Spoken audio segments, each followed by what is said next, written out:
नमस्कार दोस्तों। ये बात उस टाइम की है जब इंडिया के अंदर भी बहुत ज्यादा उथल चल रही थी। वेंडर वाले इंसिडेंट को लेकर ऑपरेशन ब्लू स्टार हो चुका था और जिस तरीके से गोल्डन टेम्पल का नुकसान हुआ था, इसको लेकर सिख कम्युनिटी बहुत ज्यादा गुस्से थी।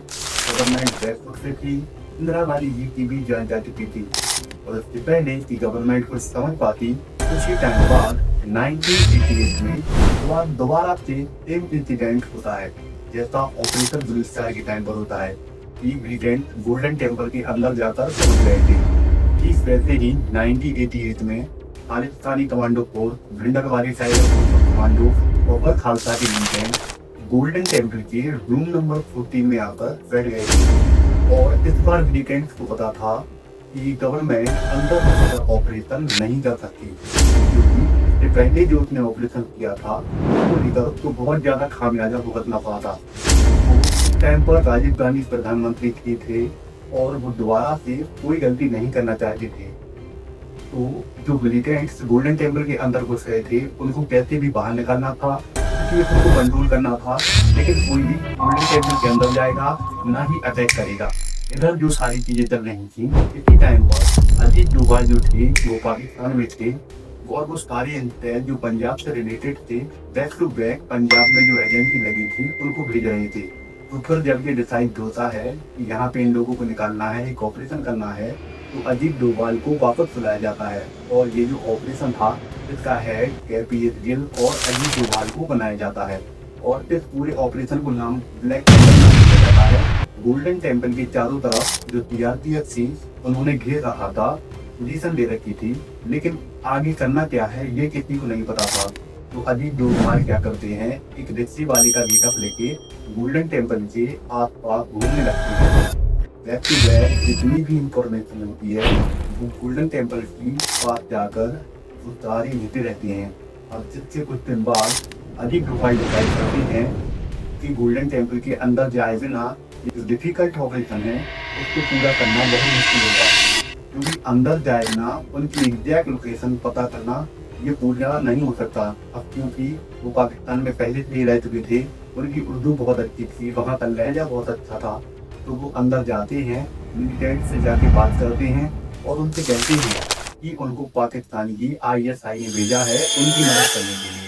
कई सारी चीज़ों पर मल्टीपल बात करने के बाद वो मिलिटेंट्स को कन्विंस कर लेते हैं कि वो पाकिस्तान से हैं और अंदर जाने के बाद उल्टा वो मिलिटेंट को बताते हैं कि इस पोजीशन पर ऑफिसर खड़े हैं और इस बार गवर्नमेंट बुरी तरीके से डरी हुई है और इस बार ये लोग कुछ नहीं कर पाएंगे। और ये सारी डिटेल जब उनको पता चल रही थी मिलिटेंट को तो बहुत खुश हो रहे थे, इसी बहाने उनको गोल्डन टेम्पल के बाहर की इंफॉर्मेशन मिल रही है।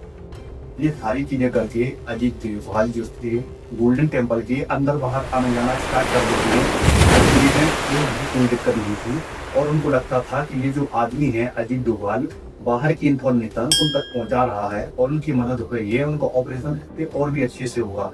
और इसके बाद अजीत डोभाल ने जो सारी पोजीशंस और डिटेल इकट्ठी कर ली, उसके बाद वो NSG कमांडो को बुलाने के लिए कहते हैं और सेम रात में IN-76 प्लेन से NSG कमांडो को बुला लिया जाता है और पुलिस की बदली में बुलाया जाता है। जो CRPF पहले से खड़ी थी उसको रिप्लेस करके उनकी जगह NSG कमांडो आ जाते हैं। अब इसके बाद NSG की जो टीम थी अजीत डोभाल उनको बताते हैं कि मिलिटेंट किस लोकेशन पर हैं, कितनी हैं, कौन उनमें के लीडर हैं, क्या प्लान है, सारी चीजें उनको समझा देते हैं। इसके साथ साथ अजीत डोभाल एक चीज और करते हैं कि अंदर बहुत ज्यादा गर्मी थी तो वो पानी, फूड, इलेक्ट्रिसिटी इन चीजों को काट देते हैं और प्लान ये बनाते हैं कि जब मिलिटेंट पानी पीने के बहाने बाहर आएंगे तब उनको निशाना बनाकर मार दिया जाएगा। और जब ये सारी चीजें हो जाती हैं तो 13 मई को मिलिटेंट के टॉप कमांडर जागीर सिंह पानी पीने के लिए बाहर निकलता है, तो और जैसे भी वो बाहर निकलता है वहीं पर स्नाइपर्स को मार देते हैं। तो जिस तरीके से पीने के लिए पानी नहीं था, इलेक्ट्रिसिटी नहीं थी, बहुत गर्मी थी, बहुत ज्यादा दिन हो गए थे और मिलिटेंट्स का लीडर जो था उसको मार दिया गया था, तो मिलिटेंट्स का मोराल जो था टूट गया था। दूसरी तरफ अजीत डोभाल जो थे वो अंदर भी जा रहे थे, बाहर भी आ रहे थे, तो अंदर जाकर उन्होंने मिलिटेंट्स को समझाया कि इस पर्टिकुलर टाइम में सरेंडर करना सबसे बेहतर डिसीजन रहेगा। बाकी सरेंडर करने के बाद वो और नेक्स्ट प्लान भी बना सकते हैं। मल्टीपल डिस्कशन के बाद अजीत डोभाल ने सारे मिलिटेंट्स को सरेंडर करने के लिए कन्विंस कर लिया और 18 मई को सारे मिलिटेंट्स जो थे सरेंडर कर देते हैं बिना हथियार के। इतने लोगों को सरेंडर करना ये कोई आसान काम नहीं था और गलती से भी अगर थोड़ा सा भी मिलिटेंट को शक हो जाता अजीत डोभाल के ऊपर तो उनकी जान जाना तय था। लेकिन इतना बड़ा रिस्क लेके पूरे ऑपरेशन को अच्छे से करने के लिए अजीत डोभाल की बहुत तारीफ होती है। तो वीडियो पसंद आई हुई हो तो वीडियो को लाइक कीजिए और इसी तरह की वीडियो को देखने के लिए हमारे चैनल को सब्सक्राइब जरूर कीजिए।